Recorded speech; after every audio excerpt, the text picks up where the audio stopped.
மகேந்திரன் அவருக்கு சொந்தமா ஒரு பிசினஸ் இருக்குது. அந்த பிசினஸ் இந்த கிராமத்துல ஸ்டார்ட் பண்ண போறார். வீட்டோட முன்வாசல் கதவும் பின்வாசல் கதவும் திறந்து கிடந்தது. எல்லாரும் தூங்கிட்டு இருக்கும்போது உமா மட்டும் பாதி தூக்கத்துல படுத்திருக்காங்க. அப்போ உமா மகேந்திரன் 2 பேருமே தயாராகிறாங்க. எழுந்து போன அந்த உருவம் நேரா பையன் தூங்கிக்கிட்டு இருக்கிற அந்த படுக்கை அறைக்கு வாசல்ல நின்று பக்கத்துல இருந்த உமா பயத்துல மயக்கம் போட்டு விழுந்துட்டாங்க. அந்த சம்பவம் நடந்து முடிஞ்ச அடுத்த நாள் காலையில இந்த பிரச்சனைக்கான தீர்வை தேடி மகேந்திரன் கிளம்பிட்டாரு. தனக்கு தெரிஞ்ச நண்பர்கள் உறவுக்காரங்க எல்லாத்துக்கிட்டையுமே நடந்த சம்பவத்தை சொல்லி விசாரிக்கும் போது ஒரு சில பேர் அது மன பிரம்மையா கூட இருக்கலாம் அப்படிங்கிறாங்க. இன்னும் சில பேர் வந்தது திருடுனா கூட இருக்கலாம் அப்படின்னு சொல்றாங்க. இன்னும் சில பேர் வந்தது ஒரு வேளை முனியா இருக்கலாம், அப்படி இல்லைன்னா ரத்த காட்டறிய கூட இருக்கலாம், அதுவும் இல்லைன்னா வந்தது ஜின்னா கூட இருக்கலாம். அதே நேரத்தில் இங்க வீட்டில் உமா நேற்று நடந்த சம்பவத்தை நினைச்சு பயத்துல உட்காந்துட்டு இருக்கும்போது அன்னைக்கு வந்த அதே பாட்டி இன்னைக்கும் வந்து நிக்கிறாங்க. இப்போ உமாவுக்கு ஒரு விஷயம் புரியுது. நேற்று நடந்த சம்பவத்துக்கும் இந்த பாட்டியும் கண்டிப்பா ஏதோ தொடர்பு இருக்கும் அப்படிங்கிறதுனால அந்த பாட்டி கிட்ட போயிட்டு, யார் நீங்க, எதுக்கு இங்க வந்திருக்கீங்க, எதுக்கு இங்கே நின்று எங்க வீட்டை பார்த்துட்டு இருக்கீங்க அப்படின்னு கேட்குறாங்க.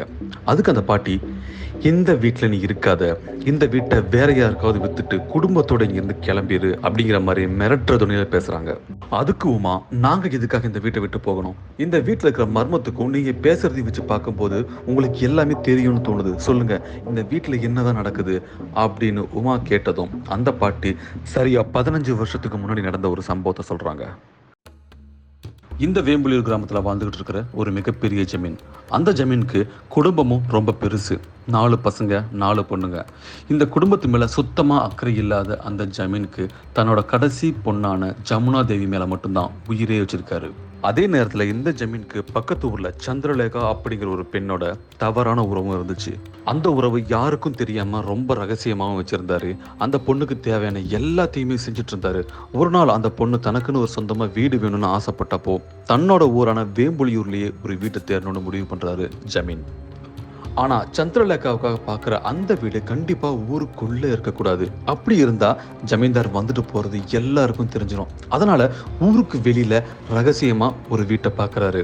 அதே நேரத்துல ஜமீன்தார் நினைச்சா புதுசாவே ஒரு வீட்டை கட்டி கொடுக்க முடியும். ஆனா அப்படி பண்ணா ஊருக்கு வெளியில புதுசா ஒரு வீடு கட்டுறாங்க, அது யார் வீடு எவர் வீடுங்கிற கேள்வி வரும்போது ஜமீனோட பேரும் கண்டிப்பா அடிபடும். அப்போ இவரோட அந்த ரகசிய உறவும் மக்களுக்கு தெரிஞ்சு இவரோட பேர் புகழ் எல்லாமே நாசமாயிரும். அதனால இவர் பார்க்குற வீடு ஏற்கனவே கட்டின வீடாகவும் இருக்கணும், ஊருக்கு வெளியில மக்கள் யாரும் பெருசாக கவனிக்காத வீடாகவும் இருக்கணும்னு பார்க்கும்போது தான் இந்த வீடு ஜமீன் கண்ணில் மாட்டுது. இந்த வீட்டோட சொந்தக்காரங்க யாருன்னு விசாரிக்கும் போது தான் தெரிஞ்சிச்சு, அவங்க 2 பேருமே வயசானவங்க. கணவன் மனைவியான இவங்களுக்கு சொந்தம்னு சொல்லிக்க யாருமே இல்லை. ஊர் மக்கள் தான் அப்பப்போ இவங்களை கவனிச்சுட்டு இருக்காங்க. இந்த விஷயம் ஜமீனுக்கு ரொம்பவே சாதகமாக போச்சு. அந்த வயசானவங்க 2 பேரையுமே அந்த வீட்டை விட்டு துரத்திட்டு சந்திரலேகாவுக்கு அந்த வீட்டை சொந்தமாக்க முடிவு பண்றாரு. அதே நேரம் ஊர் மக்களும் எந்த கேள்வியும் கேட்கக்கூடாது அப்படிங்கிறதுக்காக ஒரு தந்திரமான திட்டத்தோட அந்த வயசானவங்களை சந்திக்க போறாரு ஜமீன். வீட்டுக்குள்ள போன ஜமீன் தன்னை அறிமுகப்படுத்திக்கிட்டு அவங்கள நலம் விசாரிச்சு நெருக்கமாகறாரு. நான் உங்களை பத்தி கேள்விப்பட்டேன், மனசே சரியில்லை, அதனாலதான் நேர்லயே பார்க்கலான்னு வந்துட்டேன் அப்படின்லாம் பேசி அவங்க நம்பிக்கையை முதல்ல வாங்குறாரு. உங்களுக்குன்னு யாருமே இல்லைல்ல, உங்களுக்கு அப்புறம் இந்த வீடு வீணா போறதுல எனக்கு இஷ்டம் இல்லை, அதனால நீங்க வாழ்ந்த இந்த இடத்துல ஒரு கோவில் கட்டலான்னு முடிவு பண்ணியிருக்கேன், அதுக்கு உங்க அனுமதி வேணும்னு சொன்னதும் அவங்களுக்கு ரொம்ப சந்தோஷம். நம்ம வாழ்ந்த இந்த இடத்துல ஒரு கோவில் வரப்போகுதே அப்படின்னு ரொம்ப சந்தோஷப்பட்டு சம்மதம் தெரிவிச்சாங்க. அடுத்த சில நாட்கள்லயே அந்த வீடும் நிலமும் ஜமீன் பேருக்கு மாற்றப்படுது. ஆனா இந்த தாத்தா பாட்டியை பொறுத்த வரைக்கும் வீடு கோவில் பேர்ல மாற்றப்படுதுன்னு நினைச்சாங்க. வீட்டை எழுதி வாங்கின கையோட அந்த வயசானவங்க கிட்ட ஜமீன் சொன்ன இன்னொரு விஷயம் என்னன்னாக்கா, நீங்க வாழ்ந்த இடத்துல ஒரு கோவிலே வரப்போகுது, அதுக்கு நீங்க கடவுளுக்கு நன்றி செலுத்துற விதமா நான் சொல்ற ஒரு புண்ணிய ஸ்தலத்துல போய் உங்களோட வாழ்க்கையை வாழ்ந்து முடிக்கணும் அப்படின்னு சொல்றாரு. ஆனா இந்த விஷயம் மட்டும் வயசானவங்க 2 பேருக்குமே பிடிக்கல. ஏன்னா அவங்களோட கடைசி வாழ்க்கைய இந்த வீட்டில் வாழ்ந்து முடிக்கணும்னு ஆசைப்படுறாங்க. ஆனாலும் ஜமீன் விடவே இல்லை. உங்களுக்கு பிடிக்கலன்னா ஒன்று பண்ணலாம், நான் உங்களை அந்த புண்ணிய ஸ்தலத்துக்கு கூட்டிட்டு போறேன், ஒரு 3 நாள் தங்கிருங்க, உங்களுக்கு பிடிச்சிருந்துனாக்கா உங்களை முழு வாழ்க்கையை நீங்க அங்கேயே வாழ்ந்து முடிக்கலாம், அப்படி இல்லைன்னா 3ஆவது நாள் என்னோட ஆளுங்க அங்க வருவாங்க, அவங்க கூட நீங்க வண்டியில ஏறிக்கிட்டு இதே இடத்துக்கு திரும்பி வந்துடலாம் அப்படின்னு சொல்றாரு. இப்போ இவங்க 2 பேருக்குமே என்ன பண்ணுறதுன்னு புரியல. ஜமீன்தார் இவ்வளோ தூரம் சொல்லும்போது அவங்களுக்கு மறுத்து பேச மனசு வரல. அதனால ஜமீன்தாரோட சந்தோஷத்துக்காக நம்ம ஒரு 3 நாள் மட்டும் தங்கியிருப்போம். 3வது நாள் ஜமீன்தாரோட ஆளுங்க வரும்போது அவங்க கூட ஏறிட்டு நம்ம வந்துடலாம் அப்படின்னு முடிவு பண்ணுறாங்க. சொன்ன மாதிரியே அன்னைக்கு ராத்திரி ஜமீன்தாரோட ஆளுங்க தாத்தா பாட்டியை கூட்டிகிட்டு அந்த புண்ணிய ஸ்தலத்துக்கு கிளம்புறாங்க. இரவு முழுக்க பயணம் செஞ்சதுக்கு அப்புறமா அடுத்த நாள் காலையில் அவங்க ஒரு இடத்துல கொண்டு போய் இறக்கி விடுறாங்க. ஆனால் அந்த இடம் பார்க்க புண்ணிய ஸ்தலம் மாதிரி தெரியல.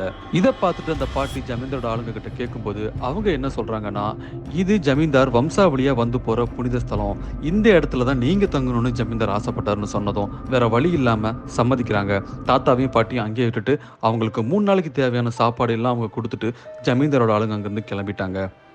தாத்தா பாட்டி இங்கே வந்து முதல் நாள் முடிஞ்சுது, 2வது நாளும் முடிஞ்சுது, 3வது நாளும் ஆச்சு. ஜமீன்தாரோட ஆளுங்க வரவே இல்லை. 4 நாள் ஆச்சு, 5 நாள் ஆச்சு, 6 நாள் ஆச்சு. கையில் இருக்கிற சாப்பாடு மொத்தமாக தீர்ந்து போச்சு. இவங்களால எங்கேயும் எழுந்து ரொம்ப தூரம் நடக்க முடியாது. அதனால முதல்ல பசி தாங்காம தாத்தா இறந்து போறாரு.